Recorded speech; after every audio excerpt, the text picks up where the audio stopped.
All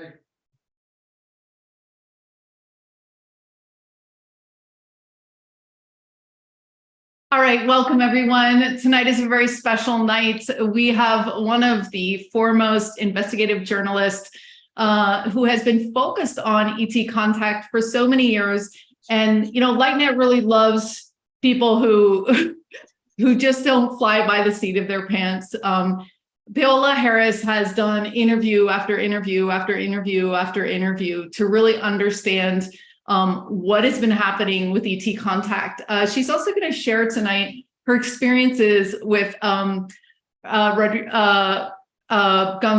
Ricardo Gonzalez. I'm missing his name. You know, I spent 10 years in Argentina, so I'm very excited to be in one of his events. And Paola Harris had an amazing experience before in one of his retreats. And we actually did an interview about that. So we'll be sharing that link in the chat. And she just got back from another experience. And, you know, in her emailed out to her followers, and she was mentioning how, you know, when we get a bunch of people together in a very coherent field that are requesting peaceful contact, we become ambassadors and we can create that experience. And she's saying, you know, it's great if you have a lot of people, it's, you know, but you can even do it with just yourself. But this is the kind of science that you guys know, that we're so focused on, the power of 8 and the Maharishi effect and everything that's really where we can leverage our consciousness. So we're going to talk about her book, Trinity. We're going to talk about all sorts of things tonight, but just welcome, Paola. It's great to have you. Thanks a lot. It's really great to talk to all of you. And I love Sedona. So that's where you are. I used to go there in the 70s, and boy, has it changed. I remember when I went to Sedona in the 70s, there was literally nobody there.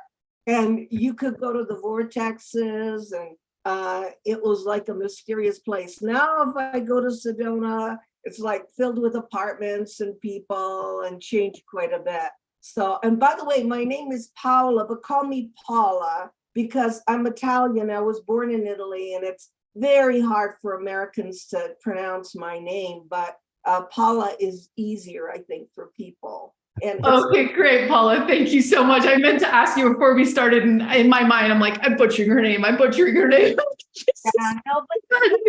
I mean, in Spanish, Paolo is like Paul, but Paola, and that's my name, is the female part of Paul.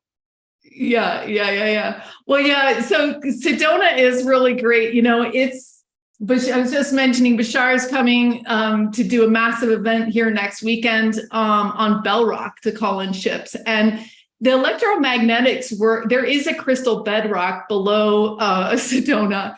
And all of the iron and things like that can really support contact. And, you know, the UFO tours here in Sedona, they basically will give you your money back if you do not see a UFO. Like pretty much guaranteed. Yeah, but I want to warn everybody, this is not UFOs on demand, because it becomes a very commercial thing, and I'm 100% against that. I really, you know, I don't think people should just do that, because it becomes too much of you know, like a disappointment if they don't show up, and you can't do it on demand. I think why I like going to these places, I'll be honest with you, Zenka, is because as a woman alone, I can't go out on the stars, under the stars with a chair, especially not here. It's very dangerous.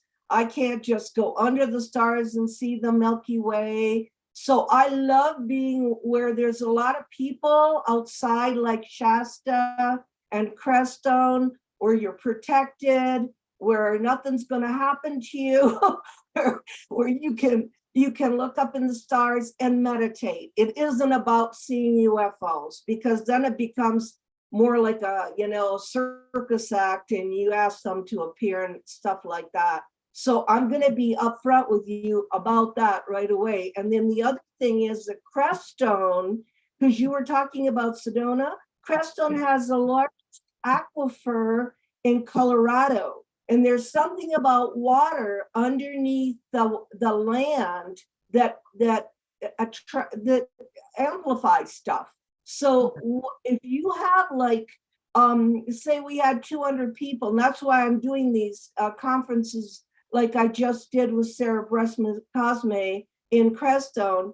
If you do that, and then you have this aquifer underneath the water, underneath the land, you get an amplification of energy. And we were just talking about Crestone. Crestone is special because that was an attempt for all the religions to live together. Maurice and Hannah Strong went to Ambassador James George in Canada. He was ambassador to India. And they said, we want to try an experiment where all the religions live together and it isn't commercial. There isn't one hotel in Crestone. It's all B&Bs. And they got the money from Lawrence Rockefeller as an experiment in a utopia. So you go to Crestone, there's nothing there. I mean, there's no McDonald's, there's no franchises, there's no hotels. It's a bunch of B&Bs. There's some stupas, there's the Zen Center, there's Shumei, which is the Japanese, it's Japanese Reiki. There's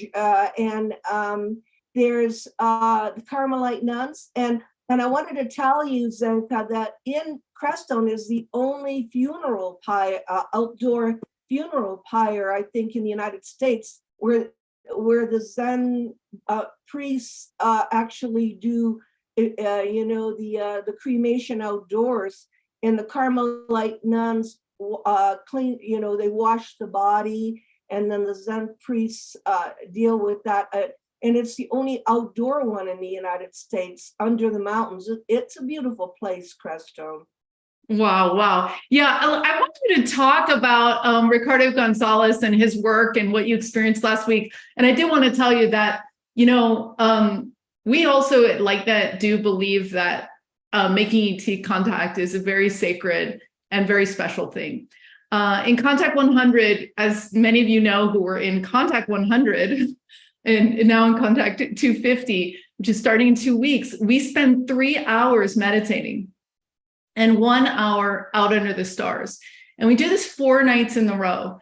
Or not in a row, but we do 2 nights one weekend and 2 nights the other, so that you guys can start really making your own personal connections. You're going to be bringing scents, you're going to be bringing crystals, you're going to be bringing pictures, you're going to be looking at your astrological chart to see who you're calling in. So it is a really, you go in to go out. And I also do want to say that, I'm friends with all the 3 or 4 people that do UFO tours in Sedona. And one of them is fairly commercial, but the other ones are very heartfelt too. And it's a joy, that some of the families and some of the people coming to Sedona are curious about it. And so it's interesting for them to, just learn, like what's a satellite, what's a plane, how to use tools to figure out, what you're seeing, and then just be out there to have a guided experience. And a lot of them are very deeply connected galactic people, so they typically have experiences, and it really opens people's minds when they leave Sedona to go back to their other lives. So tell us about Ricardo Gonzalez and what happened last week in Crestone. Well, first of all, we were in Shasta, and we do the same thing. Nothing special happened. What we do is, Ricardo is there for 3 days and it was all in Spanish. It was his group of people that meet in Shasta. And if you study Ricardo Gonzalez, and his books are in English because I had them translated, Contact from Planet Apu and The Ark, then you'll know that he is in contact with one particular species called the Apunians. And he believes there is a solar disk in Mount Shasta. So that's why he goes there. It's all in Spanish. So I'm trying to understand because I understand Italian. And 3 nights of intense meditation for world peace, not to see UFOs. Because if, for instance, just to tell your audience, I was very close friends with Dr. Edgar Mitchell, Apollo 14 astronaut, and he personally told me that he sent messages from the moon, and they were 99% accurate. So if you look at messages coming from the moon, then you know the power of thought and the power of intention changes world events. So that was for world peace. And Ricardo is dedicated to the flag of peace, which was the first flag of the United Nations. It's a white flag with 3 red dots. It was designed by Nicholas Roerich, who was a painter, but a mystic from Russia who lived in India. And he gave the first peace flag to the League of Nations under Woodrow Wilson. And that was supposed to be the symbol for peace. So we have that flag. They wore t-shirts with that flag. We're there. And what we do, and I love the way he does it, is he first concentrates on where we are, like Stephen Greer does, like where we're located, which is Shasta. And then from there, you go to the country, the state, which is California. From there, you go to the country. And from the country, you go to the planet. And from the planet, you go into outer space. And what you do is call for the peace of the war zones in the world. And you mention them. Because if Edgar Mitchell is telling me that thought is powerful, that's why Edgar Mitchell, Apollo 14 astronaut, instead of becoming an engineer, doing astronaut work when he came back, started the Institute for Noetic Sciences, which has to do with entanglement, quantum physics, and the power of thought. It's so weird because we know thought and intention makes things happen, but his institute with Dean Radin and all those people have to prove it scientifically. We know these things are real. They're not paranormal, they're very normal, but then you get like the Institute of Noetic Sciences. You want to know about Ricardo. The reason why I know about Ricardo is because I was studying the Space Brother movement in Southern California, Giant Rock and all that. I was studying that intensely, interviewing about that. I'm an investigative journalist. And I found out that in 1960s, the Space Brothers, or the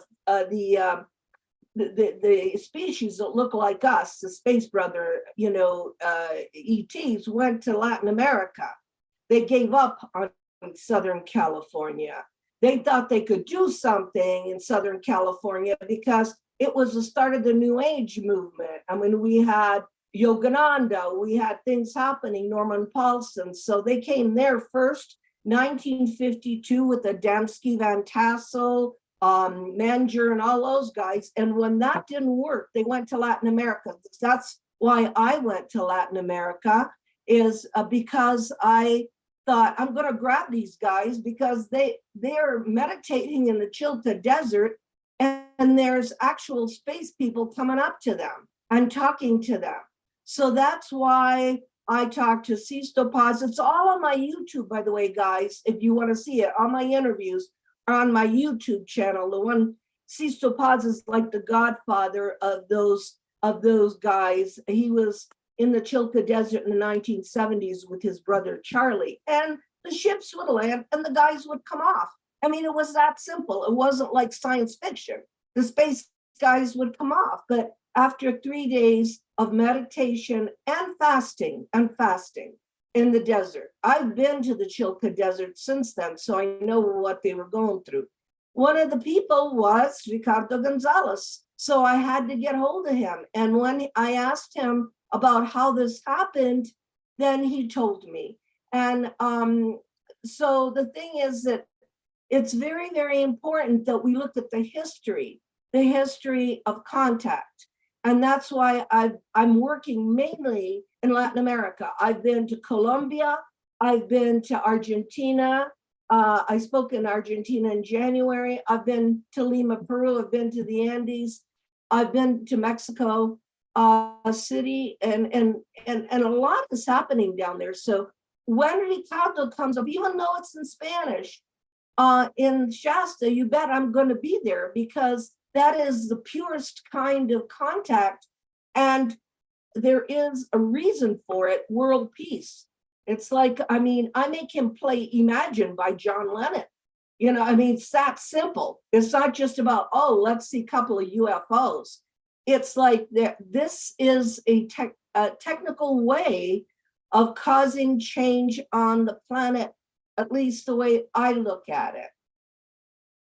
Yeah, I was channeling the other day about how to prepare for Contact 250 and what we needed to do and how to prepare. And the last thing on their list was focus on world peace, because they can't really come here if we're going to be shooting them down with guns. I mean, it's like, it's not. And besides the fact, we know with spoon bending and things like that, people can't have an experience like that if you don't trust, if you're not feeling safe. And so in a world where there is that much conflict, it's just not conducive to this galactic renaissance that we're moving into. And it's really a maturity level. It's interesting because a lot of the people that are working on disclosure in Washington, my inside sources say that, oh yeah, they're going to disclose the fact that the ETs have shut down the nuclear facilities. And I know that that's a big part of your book. And so, yeah, do you want to talk about that, of why you think, what do you think about peace and ETs and how they feel about what we've been doing? Well, I'm glad you mentioned it. Thank you for mentioning the Maelstrom Air Force Base shut down in '69. Because I interviewed Robert Salas. He's also, he was in the bunker when this all happened. It isn't like they destroyed the missiles. It's like they shut them down one by one by one. And some people, like the military, are going to look at that as an act of war, but that's really an act of peace. That's a message. I mean, they're subtle. Whoever's visiting us is subtle. And if I'm involved with Clifford Stone, and I was for many years, and he's telling me as a manual, and this is a real guy, this isn't from channeling or anything. He has a manual with drawings of 57 different races so they won't hurt them when they go to crash retrievals. And Clifford Stone did 12 crash retrievals. By the way, the interview with Clifford Stone is in my new book, which is Connecting the Dots. It has 23 interviews. None of this is me, because I don't know what's going on, but I've interviewed people involved with ETs. And three of Clifford Stone's retrievals were in Vietnam. And in one case, Clifford told me he went in a cave. They were supposed to destroy an ET base that was looking at the war. He said when he walked into the cave, one of the walls was completely transparent and they were watching the war. And when the military went in there to blow up the cave, the first words from the ET that was standing there was, "What are you people doing over here?" And so, I've talked to people that really were working in these projects. What gets me is what's interpreted as an act of war is really an act of peace. And I talked to Robert Salas. I said, "Did you get any messages when you were down there in the bunker?" And he said, "Yeah." He said in his head came the words, "We will shut you down," which means, and a lot of people have come up with this, that they will not allow the world to destroy itself crazily. But we're so close to it, because if you're reading the newspaper or you look at the world, we're back in the Cold War, and there's no off-ramp for Russia. So we got another Russia, United States Cold War going on. I don't know how we're going to get out of it. It is something that can be changed. So I'm not being gloom and doom. It can be changed with the power of intention, with the power of inspiration, with our being role models for what we want the world to be. But if we have to keep it in mind, it's not wishful thinking. And that's why when I give a lecture anywhere, I always give a lecture and I tell about my investigative journalism work. And then I go, hey, do something, because I don't think they're on vacation. And I don't think they're here just so you can see. I think they're here to give us a chance to grow up. And if we have to grow up, we got to do something, even tiny, tiny, tiny something, little bitty something, I always say. And you mentioned the book, but connecting the dots has on my research. But the first, why Trinity is important. And I started with Alan Hynek. You know, I worked with Alan Hynek for 6 years. That's how I started my career, and ended with Jacques Vallée, Close Encounters. Close Encounters for me was what changed my life as a teacher. I started to cry at the end of the movie with that scene of, you know, the French scientist smiling and communicating with ETs. Well, Jacques Vallée was that person. So Jacques, I had been working on a crash in Socorro, New Mexico. I was working on it for 5 years. We had the 2 little boys who were in their 80s when I got to them. We have the location and we have artifacts. And I was working on it, and Jacques knew we had metal. So he came on board. He worked with me for another 5 years, 10 years worth of work for Trinity. But what we found out was that the crash happened.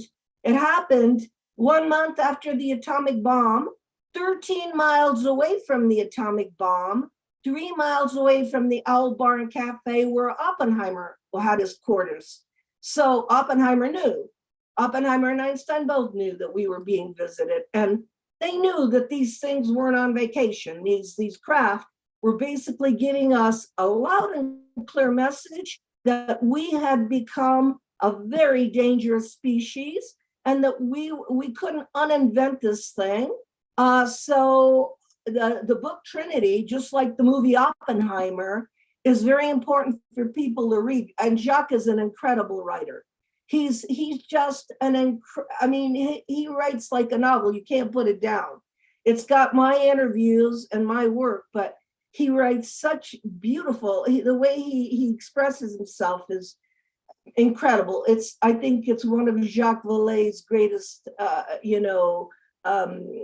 works, Trinity. And of course, I went to see the movie Oppenheimer and realized exactly the importance of what we had discovered and how we're playing an infinite chess game here with the atomic situation. So yeah, and our book Trinity has just been translated into Japanese. So the Japanese are mentioned in here because sadly, the emperor had already surrendered before we threw the bomb on Nagasaki and Hiroshima. I don't think people know that. He had already surrendered. So we had to test it anyway on people.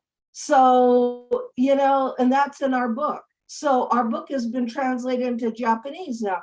It's like a matter of history. And I believe, and I think you too, Zenka, believe that even though I'm talking to you now, they're kind of listening to us. I think the universe is kind of listening to us, because when you bring attention to this, when you start talking about it, that's when they start paying attention also. I say the cosmic cultures. Yeah, so this is really incredible. So 13 miles away, from the A-bomb is UFO. You know what I mean? That's tiny. The world is millions of miles big, 13 miles right there.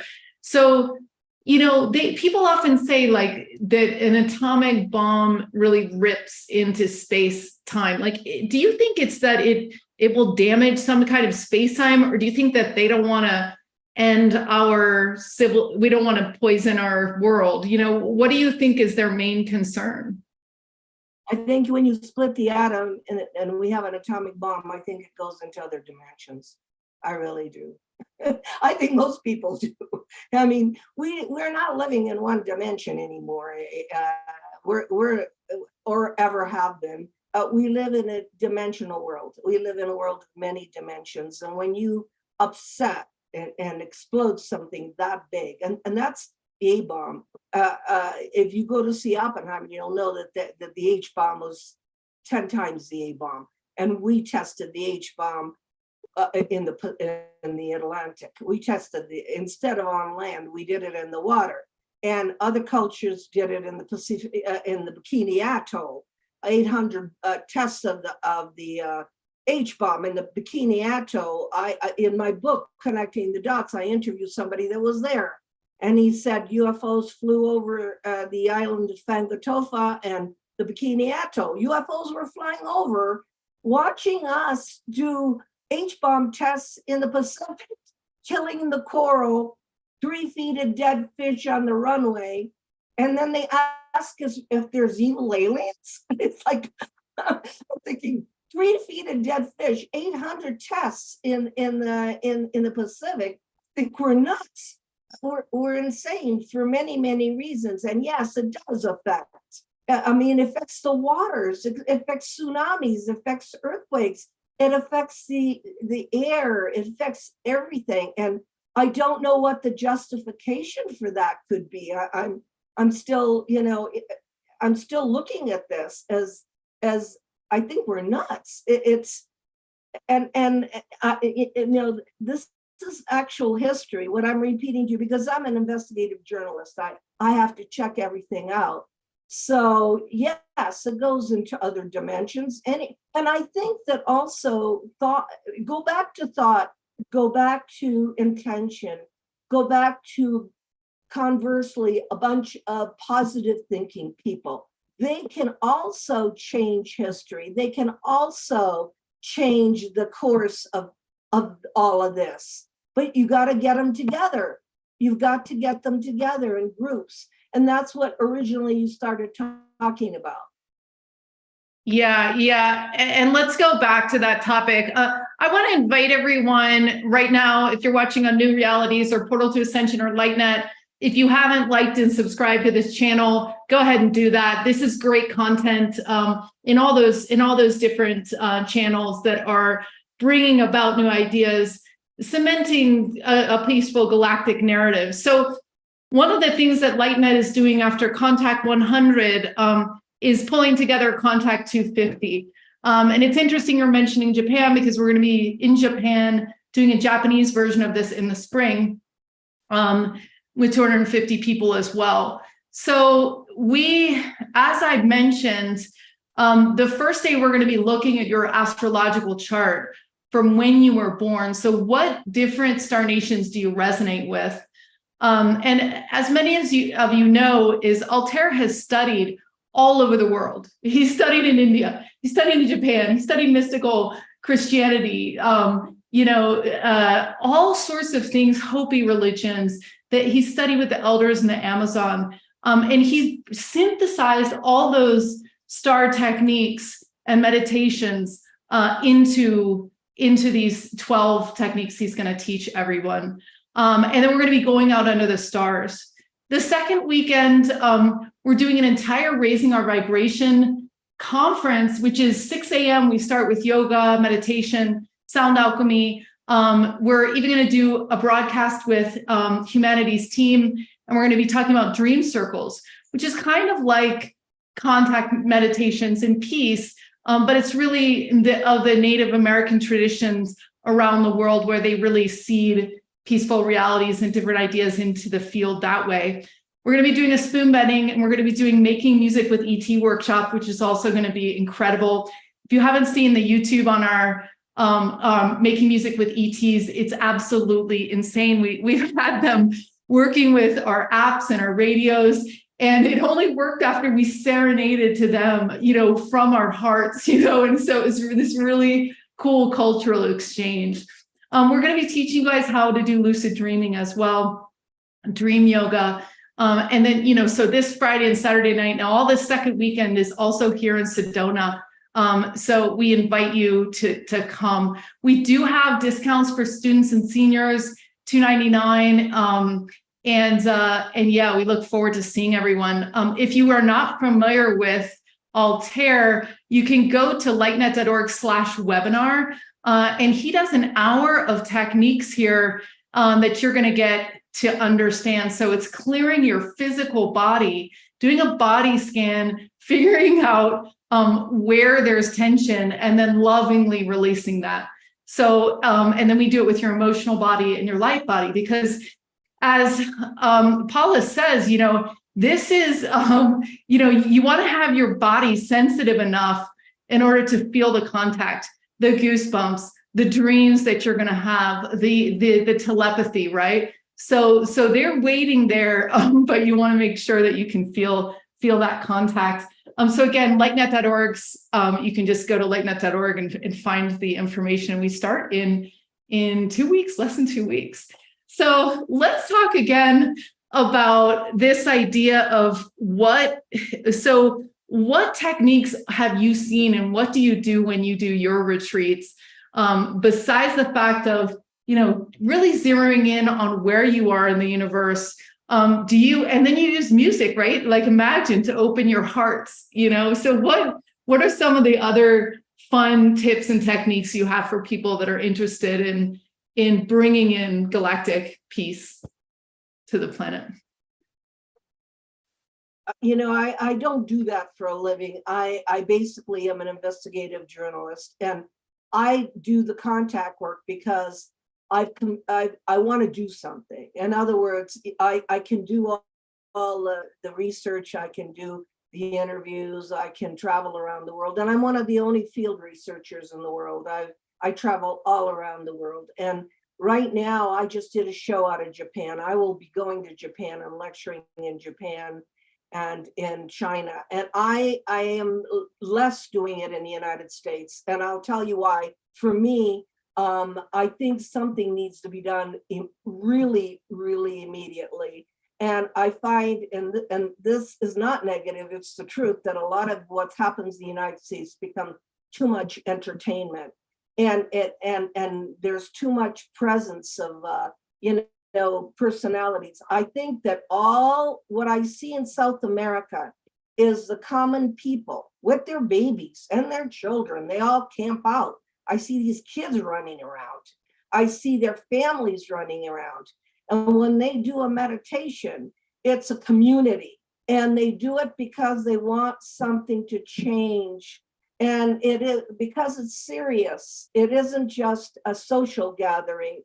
So they get together, and I love Latin America because it's around food. So you get all these people that are cooking, and they're drinking their mate in the morning, and their tea, and in other places they're drinking tea, and they're doing a kind of a ritual. So for me, Zenka, it's more of a ritual. It's, if you can get the ritual of getting up and even going outside and making a real loving hello to the planet in the morning, that's a ritual. It's not to you or to your, achy, I have arthritis, so not to your achy body, but say, I am here, I'm part of this planet, I'm a species that wants peace.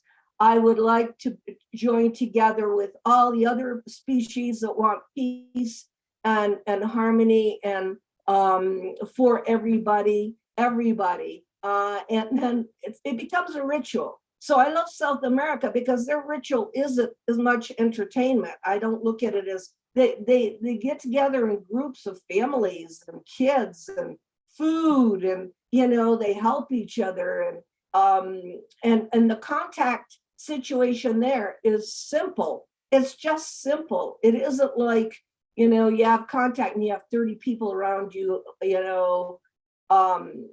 asking details and everything. Everybody has contact. I mean, everybody is with nature. Everybody is a contactee. Everybody is that way. And so I have no suggestions, except when you get up in the morning, make that the first hello to the sun that you have, or the sky. I want to live in a world of peace, and then try to model it. I always say to people, look, it's not what you say, it's how you model it. It's the actions that cause the change. And I'm a teacher. I have a master's in education. I've taught for 40 years, and I think our job is to teach, to inform, but mostly to inspire. And of course, you're young, so thank God we got young people, because we need to inspire the young people to do this. Most of the conferences I go to, especially the UFO conferences, they're 60 years and over. And I always say, hey, we need to have as many young people as we do at the Star Trek conventions that have 3,000, or at the Ancient Alien conventions that have 3,000 young people. Because if you're going to inspire, you're going to have to inspire the younger generation to carry on with that kind of thinking. Yeah, that's so true. We always say, and there is a big Lightnet. I mean, there's a big starseed movement within the younger generations that are saying, like, hey, wait a minute, maybe I do have multiple lives. Hey, wait a minute, maybe some of my lives were, on other planets. And they're starting to connect more deeply with their star lineages. And, I agree with you. And I spent 10 years in Latin America. So I agree with you about it just being, they're a little bit more one with nature. They allow for time to slow down when they do these kinds of practices. We had Eliana, who's a famous healer here at Lightnet a couple weeks ago, doing these incredible miracle healings. It was absolutely insane. And she is going to be doing in December near Cordoba in Uriturco, which they think there's like an underground city there. Well, that's where I was in January, Uriturco, which is like a UFO town. Yeah, fully.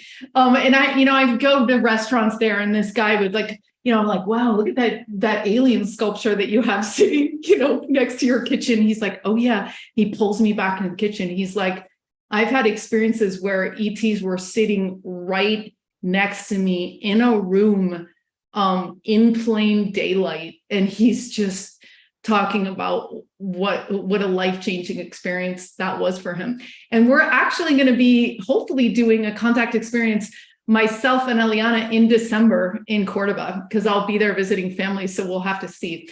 So one of the things that Altair has a 9-year-old and I have a 9-year-old, and we love to tell stories about the kids and call, like my son can sometimes see eight craft in one night. It's just like really fun.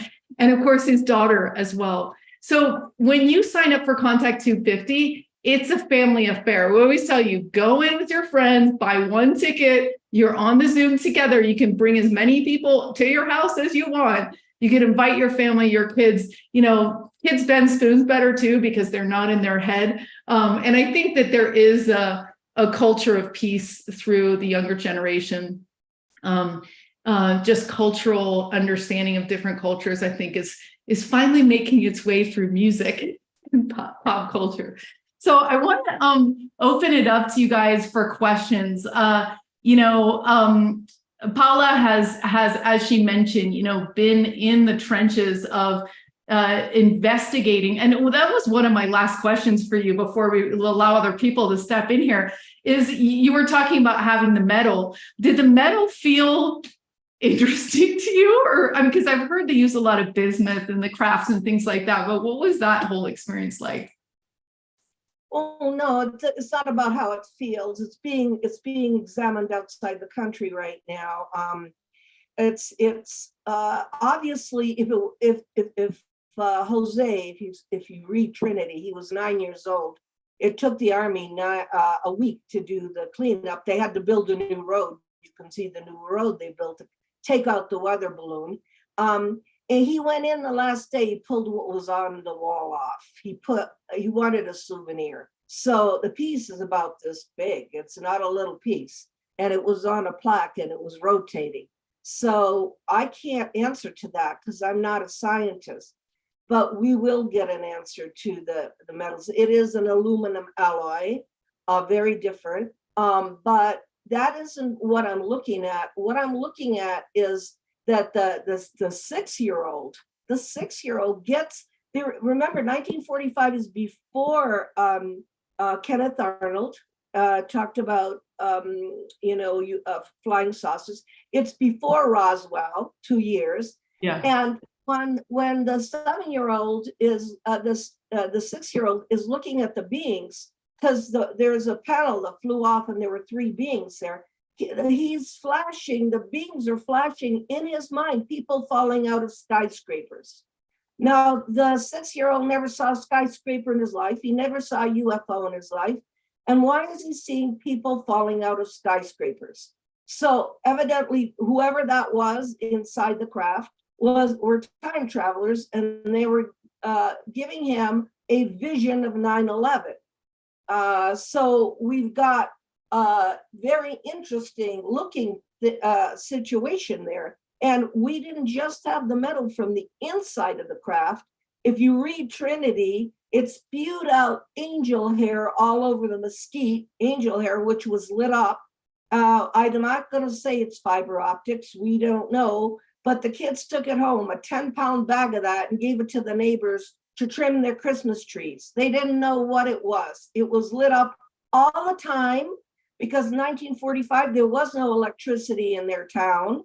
And this stuff is lit up, and what could you do with it but trim your Christmas tree? They had no idea about UFOs or anything. So the story is amazing. It's amazing. And what happens today is that we know this happened, and we've got to piece it together with some kind of message about our future. And being 13 miles from ground zero is, like I say, if they wanted to go on vacation, they should have gone to the Caribbean.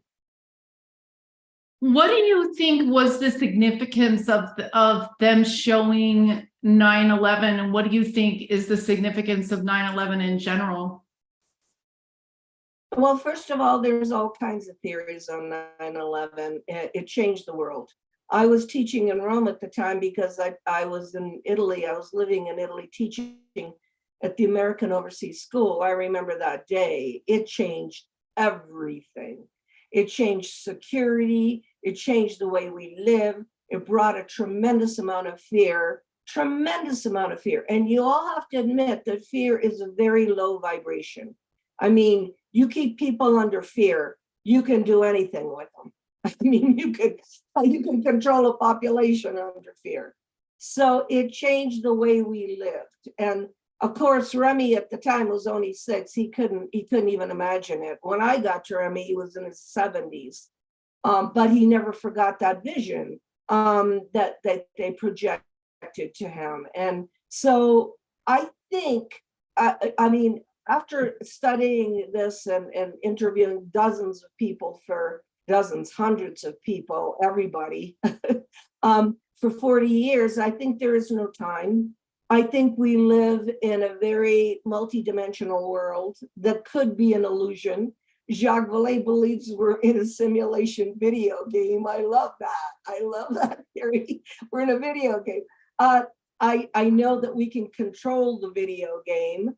That's why I think that the CE5s are so important. By the way, I 100% support Dr. Stephen Greer. He's one of the only people in the field that I do support. I've been in his films because of the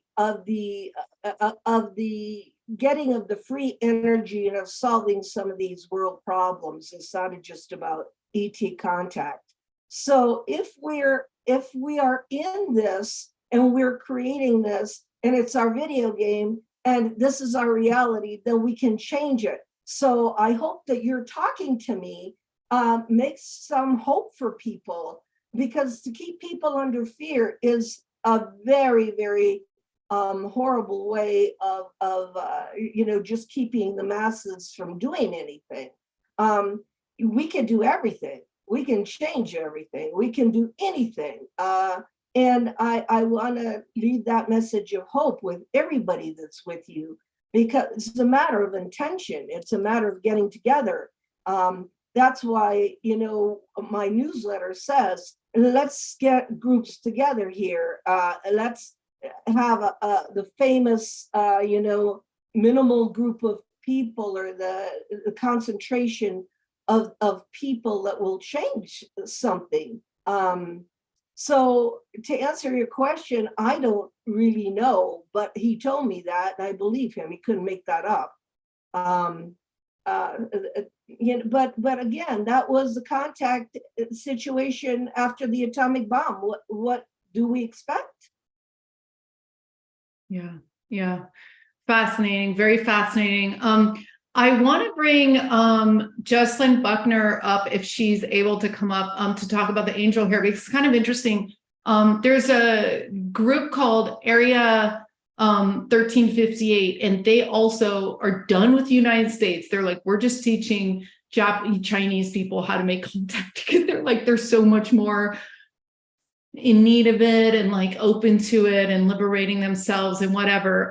But they came here for many, many days to do different recordings, and they also found hair, and they showed it to me. And we asked the radios about it. So we were having a very coherent conversation with the radios, yes, no, back and forth. It was fascinating. And they asked them not to analyze them. The hair. But anyway, so Jocelyn, are you able to come up? And then we're going to take a question. Let me see if I can find her. Jocelyn, do you want to talk? So can you raise your hand for a second? There I am. We are. Can you put your camera on though? Is it my, oh, sorry, I didn't realize. Okay, no problem. Yeah, can you just tell people that are watching, and thanks to all who are tuning in. We're about to be going into some Q&A here. So if you go to lightnet.org/unlimited, you'll be getting back into the Zoom. So if you're just watching on the simulcast, you can do that. So go ahead, Jocelyn. Okay, well, actually, I'm wiping away tears because I'm so happy to see Paola. I haven't seen her in 4 years. We had a rough patch, and she has, I hopefully, forgiven me for all my trespasses, as I love her dearly, and she is so full of great information. We have a lot of mutual friends, and it's so wonderful to see you, Paola. Thank you for being here. Okay, so what I heard was from Melinda Leslie, who has night sky vision tours here in Sedona. And 3 nights ago, they were out and they saw a huge amber light that came very close to where they were. And, it was sort of like they got to the point that they started thinking, well, maybe we should do an anti-CE5. I'm not so sure if I want that. I don't want to go someplace. But anyway, it just got really close to them on the mesa, and then it just blinked out. And then the next morning, there was this angel hair substance they thought that it was, sometimes spiders will spin their web and they'll release it, and you'll just see spider web during certain times of the year floating on the air, and it gets caught up in the cactus and all of that. But this was not like that. This was like, that poly fiber stuff that you get during Christmas that you can tear apart, and put on, and it looks like snow on, the fake snow stuff. But a little thinner, and it was in layers, and it was found in a few places. I understand it was near Chocolate Tree Restaurant in West Sedona. It was at the stupa. It was all over the top, I guess, all over the top of the stupa. It was at the high school. And I want to say at the mailboxes for the houses that are out off of Road 525, where Bradshaw Ranch and, the Palaki ruins and all of that. But, as soon as you turn on 525, if you look over to the left, there's a bank of mailboxes where all the residents come and pick up their mail. And I guess that was covered. So that was the story I heard, and I'm sticking to it. So That's you great. know. Thank you so much. I'm just texting Melinda, see if she can get on and tell us about it. So it's very fascinating. Well, you know what? It wasn't Melinda that told me. Somebody told Melinda. I mean, I guess she said that Melinda told her. So actually, this is coming secondhand, and I can't say who that other person is because of politics and all of that. yeah, But I would be interested if Melinda can verify the information, because I've been meaning to call her about it. yeah. Anyway, Well, we'll see if she can come on. There is something significant about when you see an orange orb, like an orange is basically the color that most people see, and it's what the US government investigates and things like that. So that's definitely something there. So that's exciting. All right, so I'm going to go to questions here. You have a question, thank you so much, Jocelyn. If you guys have a question, you can raise your hand.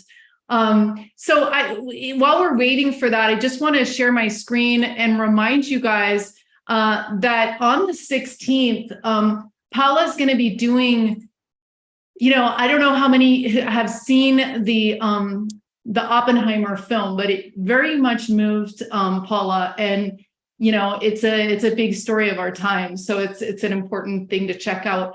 And she's going to be talking about the connection between the ET contact that happened 13 miles away. Do you want to talk a little bit about what people can expect in the masterclass?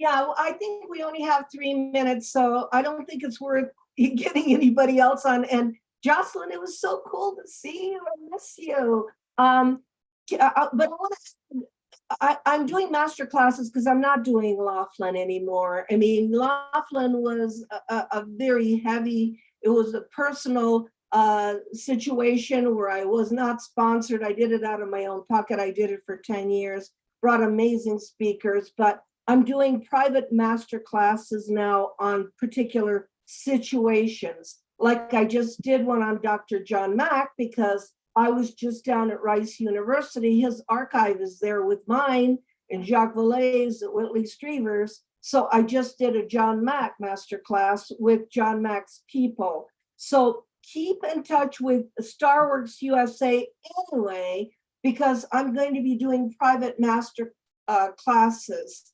And it's just a 2-hour class that's interactive. But I wanted to say something to Jocelyn. In Italy in the 1970s, there was a UFO over a soccer game, and the soccer game stopped. It was in broad daylight, and it spewed angel hair all over the soccer field. So wow. And so this is very common. And even you can look it up, even that this angel hair stuff that looks like the fibers you mentioned. Where I have some myself that was given to me by Shirley Short, because she and Robert Short were coming back from California. There was a UFO and it spewed angel hair all over their car. So she gave me a sample of it. I have a sample of this stuff. Don't ask me what it is, but what Shirley still lives about 15 miles that way. So yeah. Yeah, they could happen here. Yeah, I have a sample of it, and but what the kids found was lit up. It was like what Colonel Corso used to tell me. He had the fiber optics that he would hold in his hand, and they'd all light up. So it was very, very, very thin, and it was lit up in purple, pink, yellow, and blue colors. So we have no idea what that is, but they had 10 pounds of it. And I have, if you read Trinity, there's 2 sources that had it, and they trimmed the tree with it. 2 sources that didn't. It's from these guys. It's from these guys. Well, it's hard to say. I can't just guess. I don't know what was there, who was there, where they came from. I just know what happened. Me. I just know, of the event. But this discussion of angel hair, thank you for getting on it, because very, very important. And if you can find any of it, go have it analyzed. Yeah, very cool. Very, very cool. Yeah, can you see if you can get some, Jocelyn? If we can, I went up as soon as I heard the rumor. I went right up to the high school, and I looked all around. I stomped all around. I went to the trailhead that was up there. I really didn't see anything. Okay. But the painting is. I went into meditation, and I was trying to see who it was that was here, and that's what I painted. That's the reason why I said that was them. That's what I got. That's so cool. That's so cool. In one of our small groups of 8 where we spend 8 weeks doing contact, we had a team led by April, and they were doing all the drawings and stuff. So I want to thank you so much, Paola, for coming on and sharing your experiences, and for all the investigative reporting, that you've done. There's a lot of woo-woo in this, and which I call now wow. And your career is a testament to what we can discover when we really focus our intentions on getting the facts and interviewing people painstakingly around the world. So next Thursday, we're going to be having Grant Cameron on. We're going to be talking about the music with ETs. So if any of you guys want to stay on for another 15 minutes, we're going to say goodbye to Paola. And if you want to stay on, we're going to play some of our musical experiences with ETs. It's a 3-minute clip of how we made songs with them. So it's going to be really exciting. I'm also here to answer any questions about Contact 250. Again, we don't do this very often throughout the year. This is our big time. So yeah, we hope that everyone can join us. So thank you so much. Paola, do you have any closing remarks that you want to share? And doing the data collecting, which is easy. I really want to encourage everybody to be happy, be positive, and probably to do something to change what is happening here, because it isn't just that we're entertainment. We're here to inspire people to do something, even something small that will make a difference on the planet in general. So may I encourage you to do something, and I'll be with you. Thank you so much, Paola. Paola, I really appreciate it. Really appreciate it. Yep, that's the name of the game, you guys. Putting everything into action. So right now I'm going to go ahead and share my screen, and we're going to show the video of, again, this is what happens when 8 artists and scientists get together for 8 weeks and do an experiment with focused intention.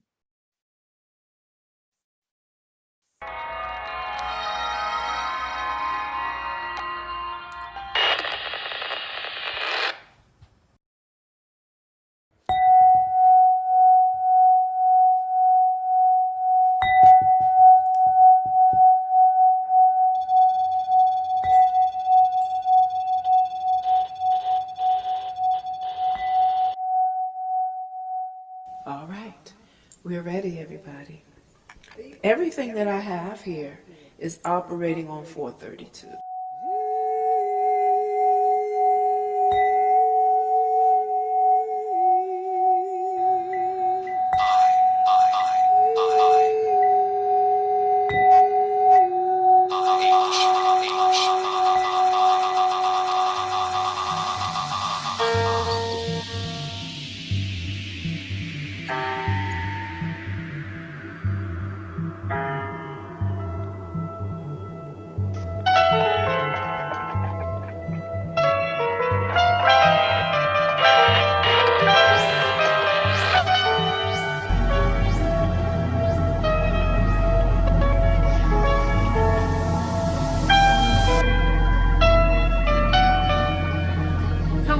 What do you think Adventure, safety, mirror.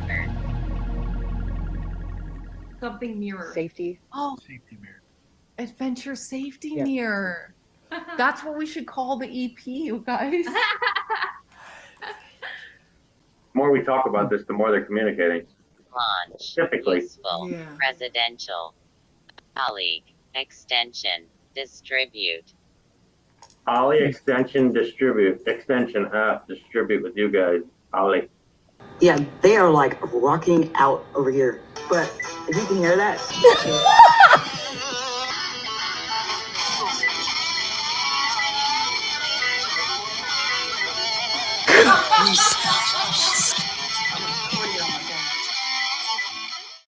Are they blue? Yeah, so let me go ahead and turn the sound off here in a second. There we go. So yeah, what did you guys think of that? Pretty cool, right? We're going to be teaching you guys. Oh, cool. Pauline's radio is going off. That's so cool. So yeah. This is really, we had Ricky Stiles on our team who is an app developer, and he created the whole crop circles one. And at one point we said, if we could create a common language between us in symbols, that would be really good. And so we're like, I wonder if they could pick out the human, within the crop circle. And sure enough, they picked out the human. They landed on the human one and held. It was really, really, really cool. So we're going to be talking about the apps and things like that for Contact 250. Like I said, if you guys don't know Altair, he's one of the most loving, peaceful, kind humans you'll ever meet. And I encourage you, if you want to get to know him better before Contact 250, you can just go to lightnet.org/webinar. And it's a whole free webinar of an hour of some practices with him that you can try out. Math is a constant in the universe. I read in the chat, which I absolutely love. So if anybody has a question, you can go down to the reactions button in the middle right and raise your hand, and I can call on you. Okay, Bill, I did not see your hand raised. That's why we let Paola go. It's a little bit late her time. I just raised it, but I can't do Contact 250. I just wanted to let everybody, I just changed my hours. So a real pain, but I just wanted to let everyone know here. I jumped on this because I just wanted to let them know I was in the original Contact 100. So if anyone does not really know what's going to happen, it's changed my life. It really has. I've met some really great people. I really didn't know what to experience, but it was very life-changing. I've done some other classes. I've been in classes with Zinka and Altair. I just came on tonight, guys, just to let you know that be ready to experience something that you've never experienced in your life. Oh, that's so awesome. Awesome, Bill. We're going to miss having you. One of the things, you guys, you will have the archives to this. So if you don't get to be there for one of the sessions or whatever, you can still find it. We were looking through some of the testimonials today. All the beautiful experience allowed many, including myself, the opportunity to connect with our galactic brothers and sisters. I was able to meet a new light being that I've been working with since the first weekend. Thank you so much.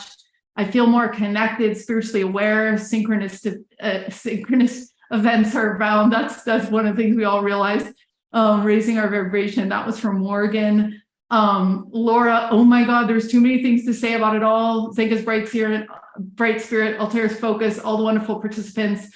Above all, we're all of the love exercise and focus and basis and everything in love. Yeah, it's a very loving community and loving practices. Fantastic community event, amazing energy. Excited for the contact it generated and the coming together. Positive and encouraging, empowering. So yeah, we were just looking through some of these today. So yeah. Does anybody else have any other questions before we close tonight? Okay, so like I said, next Thursday, we're going to be with Grant Cameron. He's also done a ton of books about ET contact and research. So one of the things we're going to be talking about is getting into the flow and how that facilitates contact. So yeah. So thanks everyone for joining us tonight, and we'll see you next week.